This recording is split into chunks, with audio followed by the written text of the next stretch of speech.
Port దాని వ్యవహారంలో విక్రాంత్ రెడ్డి అంటే అందరూ దాదాపు ఒక్కొక్కళ్ళు బయటకు వస్తున్నారు. మిగతా వాళ్ళు ఇప్పుడు వచ్చిన వాళ్ళు ఇంకా వాళ్ళ పేర్లు కూడా మిగతా వాళ్ళు ఎవరు ఉన్నారు చెప్పక తప్పదు. కానీ దీని లీడ్ ఎక్కడికి ఉంది? ఎవరు చెప్తే ఇవన్నీ చేశారు?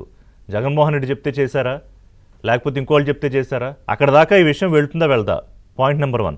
పాయింట్ నెంబర్ 2, మిగతా వాళ్ళ వ్యవహారం ఏంటి? ఇప్పుడు విజయసాయిరెడ్డి భూకుంభకోణాలు, పేర్ని నాని, పెద్దిరెడ్డి, మిథున్ రెడ్డి, ద్వారంపూడి, ఆడదాం ఆంధ్రాలో రోజా, తప్పిచూ తిరుగుతున్న కాకాణి, వీళ్ళ సంగతి ఏంటని అడుగుతున్నారు చాలామంది. మీరు ఫాలో అవుతుంటే కనుక ఈ సోషల్ మీడియా కానీ లేకపోతే మన గ్రూపుల్లో ఈ కింద మా చాటింగ్లో వీళ్ళంతా అడుగుతున్నారు అడగమని. తర్వాత విజయసాయిరెడ్డి వ్యవహారాన్ని ఏంటి? ఆయన వీళ్ళందరి పేర్లు చెప్పి ఆయన అస్మదీయుడిగా మారిపోతున్నాడా? ఇప్పుడు ఋషి గారు, ప్రభుత్వానికి చాలా స్పష్టమైన అవగాహన ఉంది. మనం ప్రభుత్వాన్ని అడ్డం పెట్టుకునో అధికారం అడ్డం పెట్టుకునో ఏ ఒక్కరిని వేధించాలని కానీ లేకపోతే తప్పుడు కేసులు పెట్టాలని కానీ ప్రభుత్వానికి ఆ ఉద్దేశం లేదు. మా నాయకుడు చంద్రబాబు నాయుడు గారు అసలు ఆ వ్యక్తే కాదు. ఇక్కడ ఏంటంటే ఈరోజు మేము చేస్తున్నటువంటి ప్రభుత్వం బాధ్యత ఏంటి? ప్రభుత్వ ధనాన్ని కాపాడు, ప్రభుత్వ ప్రతిష్టని పెంచడం. గతంలో జరిగినటువంటి అరాచకాల వల్ల ఈరోజు పిఎస్ఆర్ ఆంజనేయ లాంటి వాళ్ళు చేసినటువంటి అరాచకాలు అన్ని కాబట్టి ఇంకా ఉన్నారు. ఐపీఎస్ ఆఫీసర్స్ కూడా చాలా మంది వాళ్ళు మేము ఐపీఎస్ఎల్ అని మర్చిపోయారు వాళ్ళంతా కూడా. ఈరోజు మేము ఆ రోజే చెప్పాం వీళ్ళు ఐపీఎస్ఎల్ కాదు వైపీఎస్ఎల్ గా వీళ్ళు ప్రవర్తిస్తా ఉన్నారని చెప్పి ఆ రోజు మాట్లాడేవారు. ఆ రోజు దానిని ప్రజలు కూడా విశ్వసించారండి. ప్రజలు దానిని గమనించారు కాబట్టి అప్రత్యాశమైనటువంటి తీర్పిచ్చారు.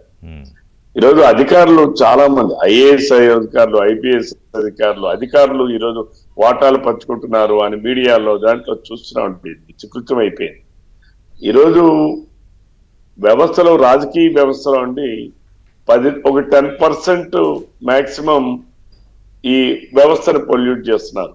బట్ 90% పద్ధతి మీద ఉన్నారు. వేరేది ఐఏఎస్ ఐపీఎస్ వ్యవస్థలో రివర్స్ అయిపోయిందండి. 10% మిగిలారు, అక్కడ కూడా 90% పొల్యూట్ చేస్తున్నారు. దరిదే ఎక్కడ కూడా ఏ వ్యవస్థలో కూడా 10-15%. ఇక్కడ ఏంటంటే రివర్స్ అండి, పొలిటికల్ వ్యవస్థకి రివర్స్. నేను వెంకటేశ్వర గారికి చెప్పబోయేది ఏంటంటే పొలిటీషియన్లు అని అనొద్దండి. ఏ వ్యవస్థలో కూడా మీరు ఇట్లా మేధావులు, మీరు ఇలా మాట్లాడే వాళ్ళు ఒక వ్యవస్థని పూర్తి స్థాయిలో మనం పోరాడడం అనేది కాదు. జగన్మోహన్ రెడ్డి లాంటి వాళ్ళు ఉన్నారు.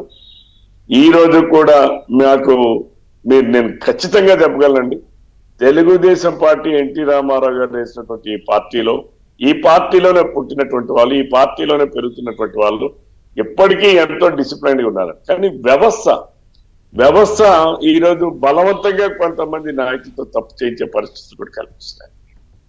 ఇది వ్యవస్థ అలా తయారు చేశారు. దీనికి కారకులు ఎవరంటే ఈరోజు జగన్మోహన్ రెడ్డి కాదండి, వాళ్ళ నాయన రాజశేఖర రెడ్డి దగ్గర నుంచి నేను ఈ విషయాన్ని అనేక పర్యాయాలు చెప్పాను.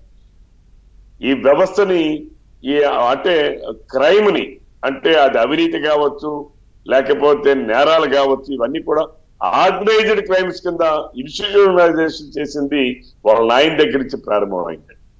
ఎన్టీ రామారావు గారు చేయాల, అంత ముందు ఉన్నటువంటి ఏ ఒక్క ముఖ్యమంత్రి కూడా అలా అంటే కరెక్టే రవికుమార్ గారు. ఇప్పుడు కాదు, ఇప్పుడు మీకు కూటమి చాలా బలంగా బ్రహ్మాండమైన అవకాశం ఇచ్చారు ప్రజలు. ఒకవైపు రాష్ట్ర అభివృద్ధితో పాటు మరి కలుపు మొక్కల ఏరువేత వ్యవహారం కూడా జరగాలి కదా.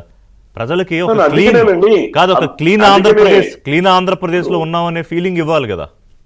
ఇవ్వడం కూడా కాదు. ఇక్కడ మీరు అర్థం చేసుకోవాల్సింది, ప్రజలు మాకు ఇచ్చినటువంటి అధికారం చట్ట ప్రకారం పరిపాలన చేయమని ఇచ్చారు. అంతే చట్ట ప్రకారమే. చట్టాన్ని బైపాస్ చేసి కానీ, చట్టాన్ని ఓవర్టేక్ చేసి కానీ, చట్టాన్ని దుర్వినియోగం చేసి కానీ చేయమని మాకు అధికారం. అందుకనే తప్పనిసరిగా మేము ఆ రోజు చంద్రబాబు నాయుడు గారి మీద లేనటువంటి, అసలు ఎందుకు ఏమీ లేనటువంటి వాటిపైన తప్పుడు కేసులు పెట్టి ఆ రోజు ఒక వ్యవస్థను ఆయన కాదు చంద్రబాబు నాయుడు మీద వాళ్ళ నాన్నగా ట్రై చేసినా కుదరలేదు. ఆయన ఎట్లయినా జైలుకు పంపించాలనుకున్నాడు, పంపించాడు అంతే. అంటే వాళ్ళ తండ్రి ప్రయత్నించి 32 కేసులు వేశారు. ఆయన తండ్రి వేశాడు, ఆయన తల్లి వేశాడు, ఎవరెవరితో వేయించారు. ఎక్కడ కూడా ఏ ఒక్క కేసు కూడా అసలు ప్రైమరీ దానికి కూడా నిలబడలా. అలానే గతసారి ప్రైమరీ కూడా నిలబడండి, కానీ తప్పుడు సెక్షన్లు, తప్పుడు ఆరోపణలు పెట్టి ఈ పిఎస్ఆర్ ఆంజనేయ లాంటి ఐపీఎస్ అధికారులు ఆ సంజయ్ లాంటి వాళ్ళు లేకపోతే సునీల్ కుమార్ లాంటి వాళ్ళు దిగజారిపోయి వ్యవస్థల్ని భ్రష్టు పట్టించింది. ఇప్పుడున్న జనరేషన్ కి ఇది నిజమేనేమో, ఎందుకంటే వాళ్ళకి తెలియదండి పాపం. గతంలో ఏం జరిగింది, అసలు చట్టం అంటే ఏంటి, లేకపోతే నిబంధనలు అంటే ఏంటి అనేది వాళ్ళకి తెలియదండి.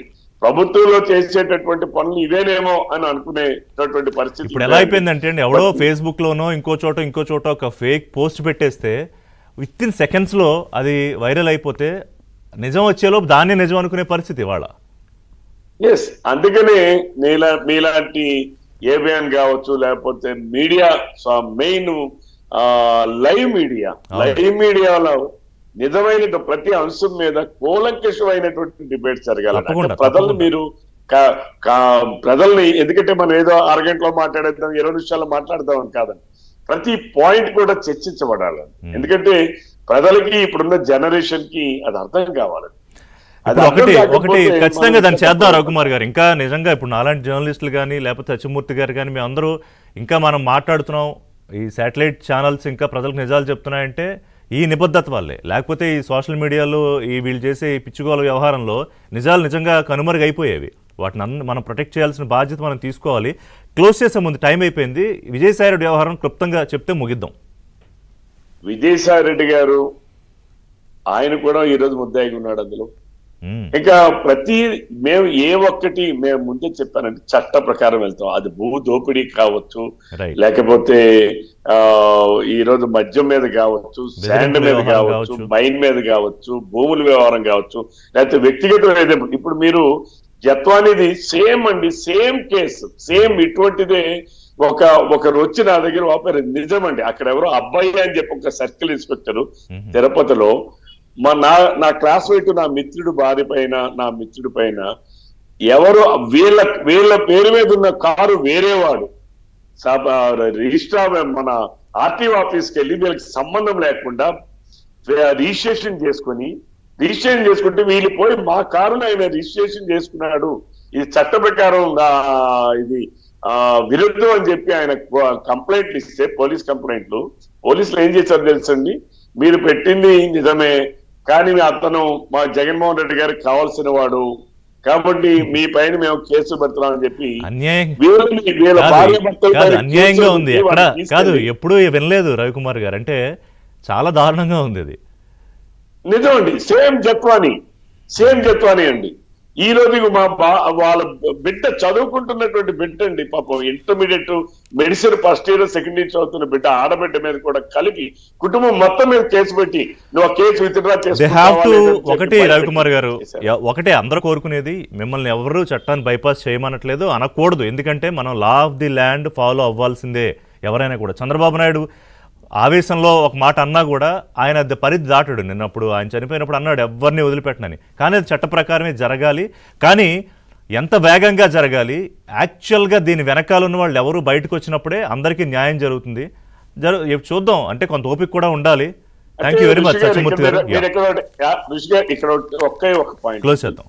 జగన్మోహన్ రెడ్డి గారు గత 5 సంవత్సరాలు ఏం చేశాడంటే, ఏదైతే ఇన్వెస్టిగేషన్ ఏజెన్సీలు చేయాల్సినటువంటి ఆ